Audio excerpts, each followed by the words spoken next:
नमस्कार, मैं हूं कुमार गजेंद्र। जनपद ऑन द स्पॉट में आपका स्वागत है। हमारे एक दूसरे social media platform podcast with Kumar Gajendra में भी आपका स्वागत है, जहां आप हमें सुन सकते हैं। करीब 10 साल पहले एक बुजुर्ग आदमी को कुछ एनजीओ चलाने वाले लोगों ने रेवोल्यूशन के नाम पर बरगलाया। रालेगण सिद्धि से इस बुजुर्ग इंसान यानी कि अन्ना हजारे को दिल्ली ले आए, उन्हें समझाकर कि बहुत बड़ा भ्रष्टाचार हो गया है। ये फाइलें देख लो। उस आदमी को फाइलें दिखाई गई जिस अन्ना हजारे को पढ़ना लिखना शायद नहीं आता है, और उन फाइलों में क्या था ये पता ही नहीं चला। भ्रष्टाचार का झांसा दिया, क्योंकि अन्ना हजारे इससे पहले महाराष्ट्र के अंदर शरद पवार के खिलाफ बड़ा भ्रष्टाचार का बिगुल फूंक चुके थे, शरद पवार को धूल चटा चुके थे। ऐसे ही कई आंदोलन उन्होंने किए थे बड़े, और अन्ना हजारे का अपना एक रुतबा था आंदोलन करने वालों में। तो बड़ा पैसा बाहर से, विदेशों से, एनजीओ के थ्रू लिया गया, जैसा आजकल सेंट्रल गवर्नमेंट की सरकार गिराने के लिए लिया जा रहा है। बड़ा पैसा लिया गया, और कांग्रेस की सरकार सेंटर में थी, उसको भी गिराया जाना था, और दिल्ली के अंदर जो सरकार थी, शीला दीक्षित की, उसको भी गिराया जाना था।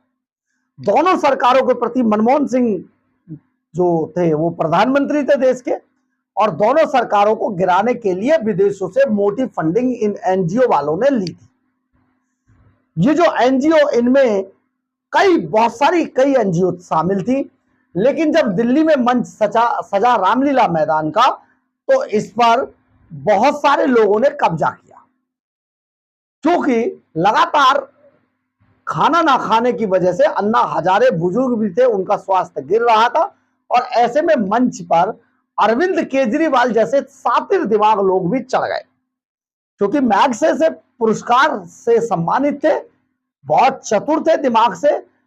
ये इन्होंने कब्जा कर लिया और अन्ना हजारे के पैरेलल अपना बिस्तर बिछा लिया, और ये भी वहां पर भूख हड़ताल पर बिना अन्ना हजारे के कहे ये वहां पर बैठ गए। किरण बेदी, आशुतोष जैसे घाघ पत्रकार के नाम पर जो घुसे थे वो घुस गए। कुमार विश्वास थे जो कवि थे, प्रशांत भूषण जैसे वकील पहुंच गए, शांति भूषण जैसे वकीलों का, योगेंद्र यादव जैसों का, इनका सबका एक गुट बन गया। और इनमें जो सबसे सातिर दिमाग थे वो अरविंद केजरीवाल थे। इन्होंने दिल्ली के अंदर जिस तरीके से उस आंदोलन को हैक किया, हैक करने के बाद सबको विदा किया, सबको लात मारी, और दिल्ली के मुख्यमंत्री बनकर बैठ गए। सत्ता में नहीं आएंगे, सत्ता में आ गए, पार्टी नहीं बनाएंगे, पार्टी में आ गए, बच्चों की कसम खा ली, वो भी तोड़ दी, सब कुछ तोड़ ताड़ के ये दिल्ली के मुख्यमंत्री बनकर बैठ गए। जनता ने सोचा बड़ा बदलाव हुआ है। आप छोड़ दीजिए, मैं भी उस टाइम पर उस अन्ना हजारे के आंदोलन को देख रहा था, कभी कभी जाना भी होता था देखने के लिए, क्योंकि रिपोर्टर्स फील्ड में काम कर रहे थे। तो आप ये समझिए, हमारे पत्रकारों में से बहुत सारे लोग बड़ा रेवोल्यूशन समझने लगे, तो उन्हें लगने लगा, जिन्होंने बाद में जब अरविंद केजरीवाल सत्ता में आए उन्होंने मुझसे माफी मांगी। अब उन लोगों ने कहा कि नहीं, अब तो ये बदल जाएगा, देश ही बदल जाएगा। देश ऐसा बदला कि दिल्ली के सत्ता में अरविंद केजरीवाल बैठ गए, और उन्होंने भ्रष्टाचार के सारे रिकॉर्ड तोड़ दिए। लेकिन हम ये बात आपको इस बैकग्राउंड के लिए बता रहे हैं, लेकिन हम आपको जो बताना चाह रहे थे वो ये बताना चाह रहे थे, आज दिल्ली नहीं, देश की सत्ता में एक ऐसा दिन है जब अरविंद केजरीवाल जीरो हो गए। अरविंद केजरीवाल अब जीरो हो गए हैं।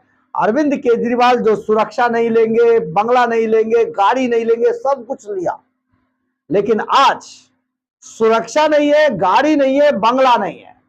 देखिए, सब ये चक्र है प्रकृति का जो घूमा।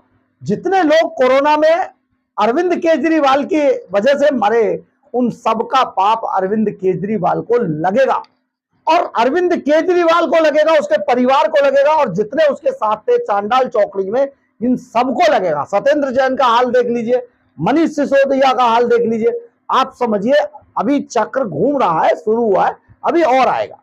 तो हम आपको जो बताना चाह रहे थे, ये बताना चाह रहे थे, आज जब अरविंद केजरीवाल ने इस्तीफा दे दिया है, तो एक बड़ा सवाल दिल्ली वालों के सामने या देश के सामने या दुनिया के सामने यह है कि अब अरविंद केजरीवाल से क्या क्या छिन गया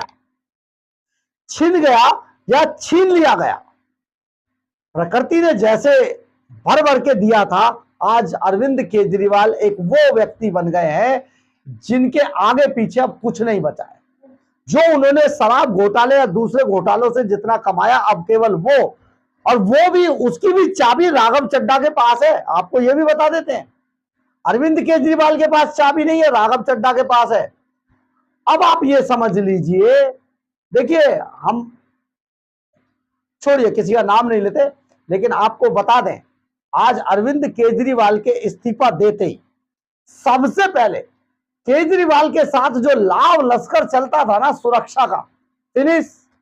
आज अरविंद केजरीवाल को पूछने वाला नहीं है कोई, यानी कि वो जो लाव लश्कर, वो जो सुरक्षा के नाम, शीला दीक्षित के आगे, हम आपको बता देते हैं, एक बार फिर सुन लीजिएगा, शीला दीक्षित के गाड़ी के आगे मारुति की कार थी, शीला दीक्षित ने जो ली थी, ग्रैंड विटारा उसका नाम था। उस टाइम पर ग्रैंड विटारा मारुति की कार उन्होंने ली। उन्होंने कहा नहीं, देश की कंपनी की गाड़ी लेंगे। मारुति की एम्बेसडर उस टाइम पर विदा हो रही थी। शीला दीक्षित ने ग्रैंड विटारा ली और उसके आगे केवल एक जिप्सी चलती थी, उसमें 2 पुलिस वाले होते सुरक्षा के नाम पर। आज अरविंद केजरीवाल के पास सिक्योरिटी के नाम पे पूरा अमला जमला था, सब कुछ लिया। ग्लॉस्टर गाड़ी समेत करोड़ों रुपए की गाड़ियां उनके काफिले में चल रही थी, आज सब छिन गई। ये गाड़ियां भी गई, अब वो ग्लॉस्टर में भी नहीं घूम पाएंगे। यानी कि अगर कहीं जाएंगे, ग्लॉस्टर का इस्तेमाल करना होगा, सुरक्षा का करना होगा, तो आतिशी को बुलाएंगे, आतिशी के साथ बैठकर वो तब जाएंगे। आज सब अमला जमला खत्म। मुख्यमंत्री अरविंद केजरीवाल नहीं रहे और उनकी जो तड़क भड़क थी वो सब निकल गई। एक और बात, हालांकि वैसे तो किसी बंगले को खाली करने के लिए ये सारी कवायद शीश महल को लेकर थी। किसी बंगले को खाली करने के लिए 3 से 6 महीने का वक्त होता है, लेकिन जो हमारे सूत्र बता रहे हैं उसके हिसाब से 15 दिन के अंदर अंदर अरविंद केजरीवाल को शीश महल खाली करना पड़ेगा। 15 दिन के अंदर अंदर अरविंद केजरीवाल एंड कंपनी, जो उनका परिवार है, उन्हें ये शीश महल 15 दिन में खाली करना पड़ेगा, वरना जो हमारे सोर्स बता रहे हैं, भारतीय जनता पार्टी इसमें प्रदर्शन करना शुरू कर देगी। यानी कि अरविंद केजरीवाल खुद ही कहते थे ना कि बंगला नहीं लेंगे, गाड़ी तो सरकार ने छीन ली, सुरक्षा भी सरकार ने छीन ली, अब रह गया बंगला, तो बंगला भी 15 दिन के अंदर छीनेगा शीश महल। ये जो पूरा प्रोटोकॉल था, डेकोरम था, जो आम आदमी बनकर अरविंद केजरीवाल ने छलावा किया दिल्ली की जनता के सामने, आज सचमुच वो एक आम व्यक्ति बन के रह गए। सब कुछ छिन गया है, बहुत बड़ी टेंशन है और बाकी सब कुछ छिन जाएगा। कहीं सिग्नेचर की कोई जरूरत नहीं है अब इनके की, अब इन्हें कोई नहीं पूछेगा। आने वाला समय बड़ा दुर्भाग्यपूर्ण है। आपने देखा होगा कि कुछ दिन पहले, जो अभी 2 दिन पहले इन्होंने सभा की थी, मुश्किल से 200 से 300 लोग थे, मुश्किल से। इतने तो किसी कोई अच्छा व्यक्ति अगर अपने घर पे पार्टी रखता है उससे ज्यादा लोग इकट्ठे हो जाते हैं। 200 से 300 लोग, यानी कि आप काउंसलर मान लीजिए, सारे आम आदमी पार्टी के सारे विधायक मान लीजिए, एक आदमी के साथ 2 लोग और मान लीजिए, सिर्फ इतने ही लोग थे। बाकी सारा खाली पड़ा था। छोटा सा प्रेमाइसिस है जहां ये पार्टी ऑफिस बनाकर ये काम कर रहे थे, सब फिनिश हो गया है और सब छीन लिया गया है। आज अरविंद केजरीवाल के चेहरे से जब नकाब उतरा है ईमानदारी का, तो आज अरविंद केजरीवाल सड़क पर आ चुके हैं। टेंशन बेशुमार रहेगी। एक गाना था, क्या से क्या हो गया, बेवफा तेरे प्यार में। तो बेवफा, तो आप समझिए बेवफा छोड़िए, हम ये बात नहीं कहते, कुर्सी को बेवफा मान लीजिए, जो सीएम की कुर्सी है उसे बेवफा मान लीजिए। अरविंद केजरीवाल घुटनों के बल बैठे हुए हैं, रो रहे हैं और गाना गा रहे हैं, क्या से क्या हो गया बेवफा तेरे प्यार में। तो सचमुच आज अरविंद केजरीवाल जीरो हो गए हैं और सब कुछ उनके हाथ से छिन गया है या छीन लिया गया है। बहरहाल, अगर आपको हमारी खबर अच्छी लगे तो आप इसे लाइक, सब्सक्राइब और शेयर जरूर करें। कमेंट्स बॉक्स में अपनी राय जरूर लिखें, इससे हमें बहुत बहुत बहुत ऊर्जा मिलती है। जय हिंद, जय भारत।